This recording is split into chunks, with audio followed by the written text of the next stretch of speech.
Meus amigos do terceiro ano, estamos de volta para mais uma aula, mais um encontro de conhecimento, passar essas informações para vocês. A gente está chegando bem pertinho, cada vez mais, né? Perto desse vestibular aguardado, que é o Enem. Então é importante demais que a gente continue no foco, que a gente continue com esse desempenho, essa motivação.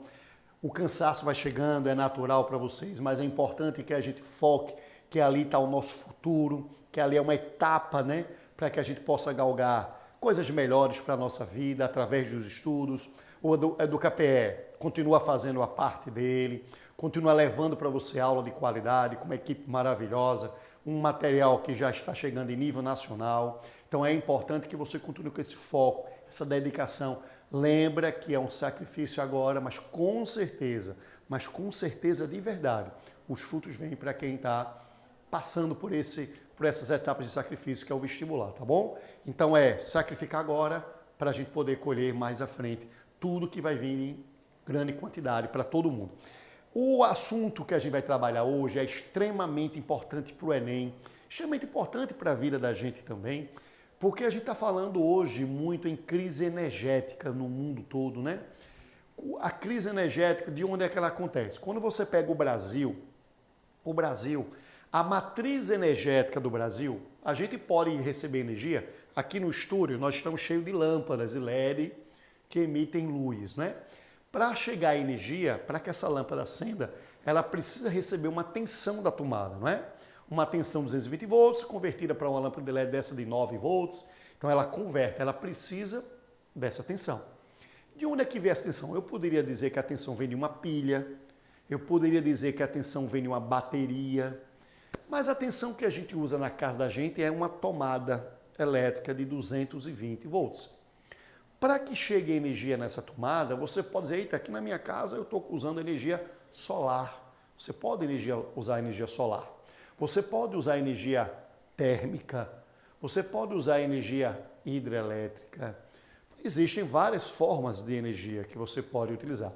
No Brasil, aproximadamente 75% da nossa energia vem da hidrelétrica ou hidroelétrica. E o que é hidrelétrica? A hidrelétrica usa uma grande quantidade de água que é represada, né? É armazenada e depois se abre aquela comporta fazendo a água cair por gravidade. Então ele represou a água, abre a comporta e a água vem aquela quantidade de água enorme, cai por uma tubulação, vem com uma certa velocidade, lá embaixo vai encontrar um dínamo, uma turbina, né? Aí ó, a água bate na turbina, feita uma hélice de ventilador, aí a água bate, aí o dínamo gira. Ali dentro tem um campo magnético que quando você gira aquelas bobinas ali, vai gerando para a gente eletricidade. Então a eletricidade vai ser entregue, vai ser transmitida para a casa da gente. A gente pode também usar energia solar, mas ainda é muito pouco utilizada, né? A gente tem a energia térmica aqui em Suape, a gente tem a usina térmica em Suape. Então por isso que a bandeira vermelha às vezes acontece na nossa conta de energia, né? Por quê? Quando não chove tanto, a represa não tem tanta água assim, pouca água, a quantidade de água não é suficiente para gerar a energia que o país precisa.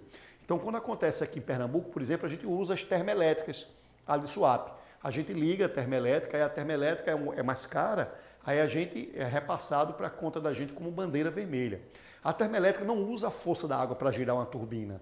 Ela esquenta a água, feita uma panela de pressão. Esquenta a água, não tem aquela tampinha da panela? Quando a gente esquenta a água na panela de pressão, ela não fica girando? Quando ela chega a uma certa pressão, né? Então, se esquenta a água numa panela de pressão gigante, aquilo ali faz a turbina girar. Então, é o vapor da água que faz a turbina girar.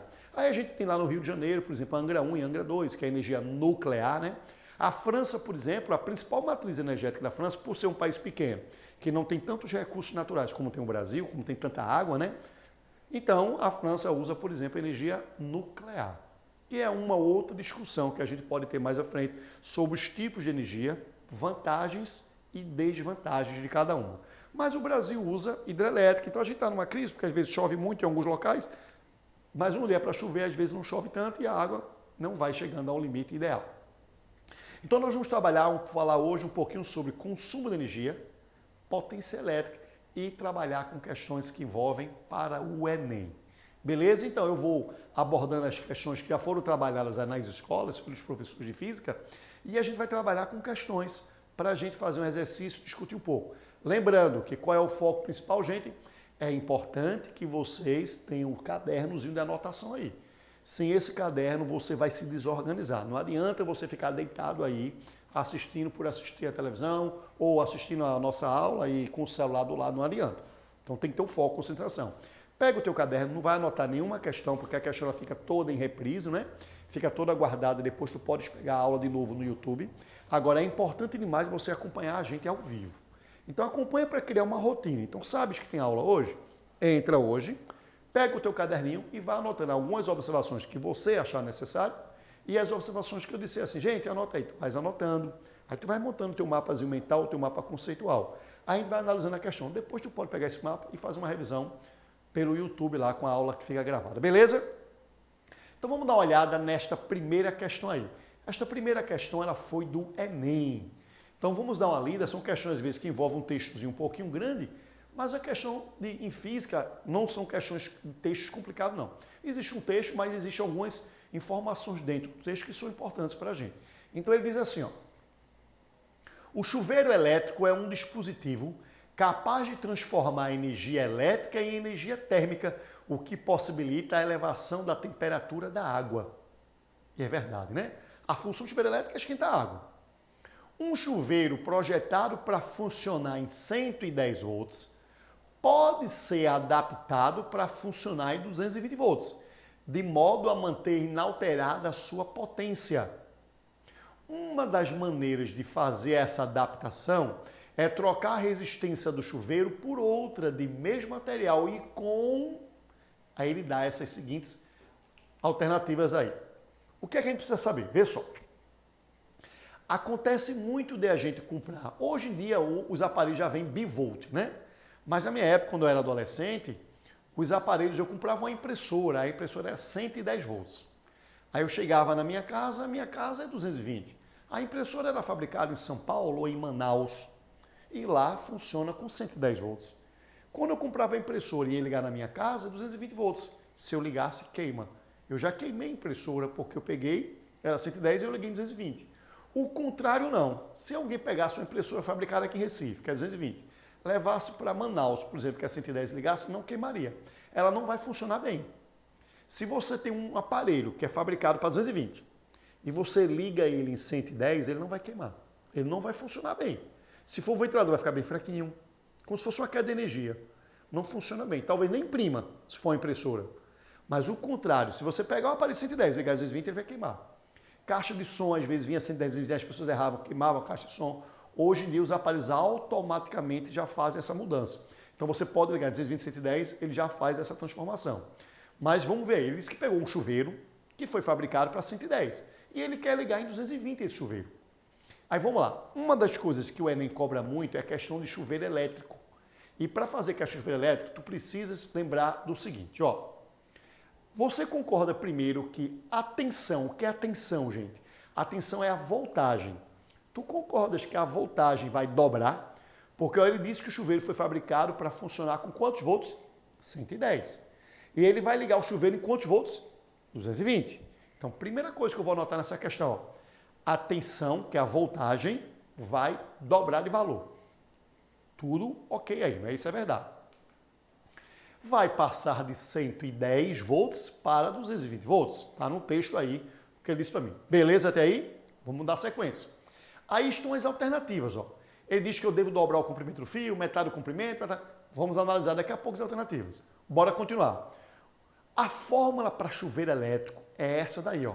Não serve só para chuveiro, não. Serve para qualquer aparelho que a função seja ligar a tomada, esquentar. Secador de cabelo, chuveiro elétrico, aquecedor de água, aquele que a gente chama de mergulhão.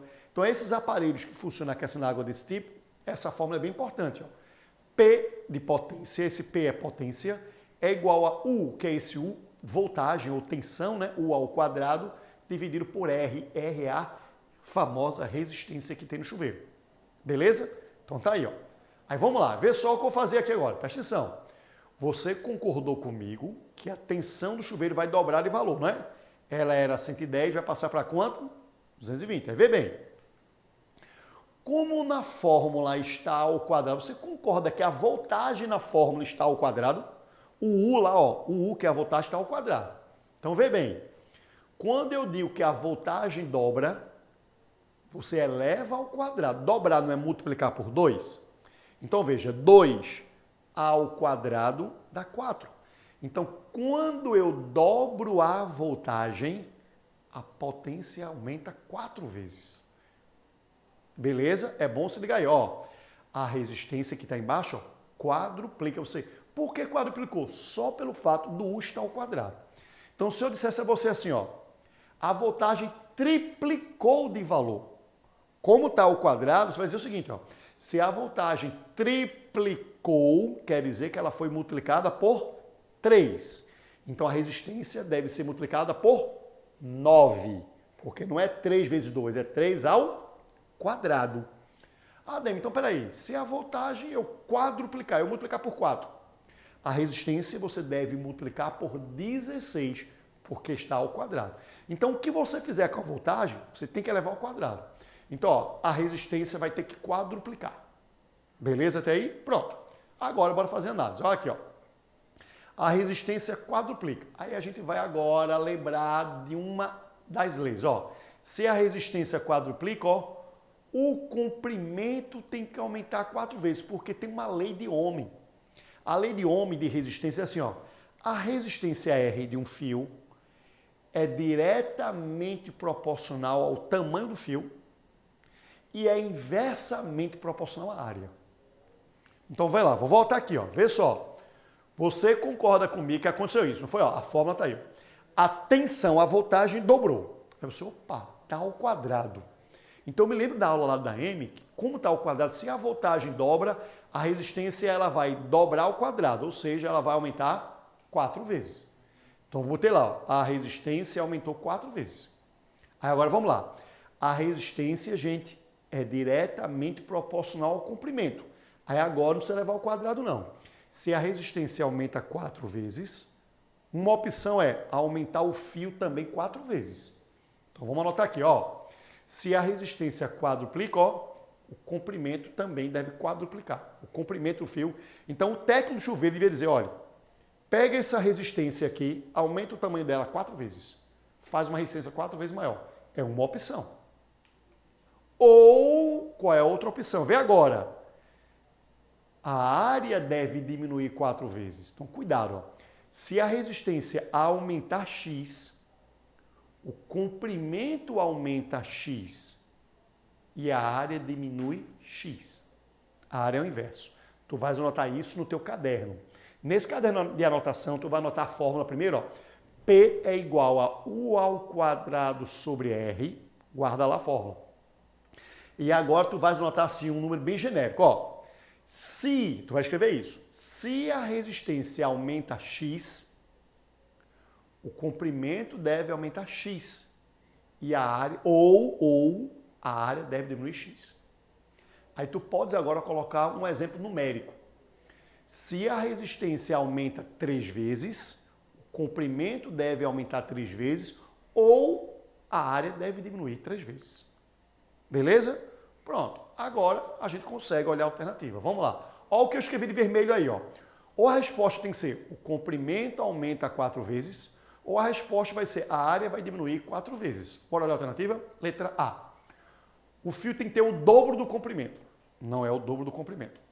B. Metade do comprimento. Não é metade do comprimento. Olha o que está de vermelho. Ó. O fio deve ser quantas vezes maior? 4 vezes. Ou a área deve ser 4 vezes menor. Letra A e letra B estão fora. Letra A diz que é o dobro. Está errado. É 4 vezes, não é o dobro. B diz que é metade e está falso. C também diz que é metade e está falso. Não tem nada a ver com metade. Metade é 2. D. O quádruplo da área da seção do fio. E letra E. A quarta parte da área. O quádruplo quer dizer que a área deveria ser multiplicada por quanto? 4. Mas a área não é multiplicada por 4, não. A área deve ser diminuída 4 vezes. Então tem que ser a quarta parte, letra E. Olha o que está de vermelho aqui, ó. O comprimento vai aumentar 4 vezes. Eu podia dizer o quádruplo do comprimento. Estaria certo. A área não aumenta 4 vezes, né? Ela diminui 4 vezes. Então não é o quádruplo, é a quarta parte da área. Resposta letra E. Uma questão importante onde a gente não fez uma conta.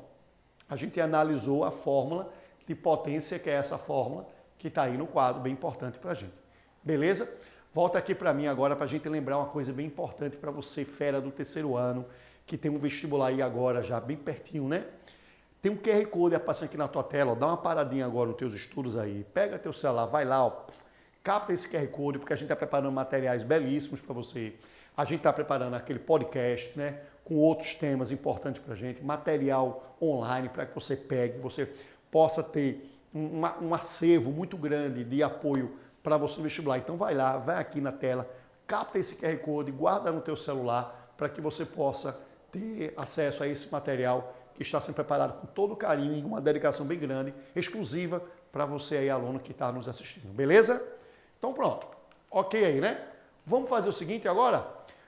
A gente vai continuar com a resolução de questão. Vamos dar uma olhada na questão número 2. A questão número 2 também foi do Enem. Questão número 2, ó, essa número 2 também não vai ter conta nenhuma para a gente fazer. Vê o que diz a número 2. Ó. A resistência elétrica de um fio é determinada pelas suas dimensões e pelas propriedades estruturais do material. A condutividade caracteriza a estrutura do material, de tal forma que a resistência de um fio pode ser determinada conhecendo-se L, que é o comprimento do fio, e A, que é a área da seção reta. A tabela relaciona o material à sua respectiva resistividade em temperatura ambiente. Você reparou que essa questão, ela fala a mesma coisa, o mesmo assunto que a gente abordou agora na questão anterior, porque ela fala de comprimento de novo e de área. Mas vê bem, eu não vou precisar de fórmula. Aí é uma questão de semântica. A gente vai ter que analisar o que diz a palavra. Essa questão de física foi muito bonita, é uma questão simples e muito bonita, que infelizmente alguns alunos erraram essa questão, só porque não tiveram a curiosidade de analisar a questão. Na verdade, nem conhecimento físico, teoricamente, quase nenhum conhecimento precisaria fazer essa questão. Então, vê o que ele diz. Ele dá uma tabela aí. Ele não fez a pergunta ainda. Ó. Ele só deu uma informação para mim. Não fez pergunta. Aí ele dá essa tabela aí. Ó. Diz aí, material, né? Aí tá na vertical. Aí tem assim, ó, material.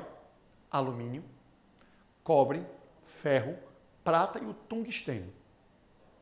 Aí do lado tem a condutividade de cada material. Tem a condutividade do alumínio, do cobre, do ferro. Eu estou só curioso aqui para ver como é que a minha amiga que está fazendo a interpretação vai botar tungstênio aí na...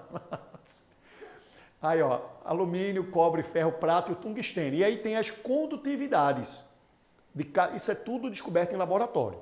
Até aí vocês dizem, qual é a pergunta? Não sei ainda, vamos ver a pergunta agora, vê só. Mantendo-se as mesmas dimensões geométricas, o fio que apresenta menor resistência é aquele feito de quê? Veja bem que ele quer o fio que tem a menor resistência. Aí quando você volta para a tabela, ele não deu. Você vai dizer assim, Daime, é só olhar aqui na tabela. O menor número aqui foi o ferro. Ó. O ferro está dando 10,2. Cuidado só com o detalhe. A tabela que ele deu para você aí, tem escrito o que ali? Condutividade.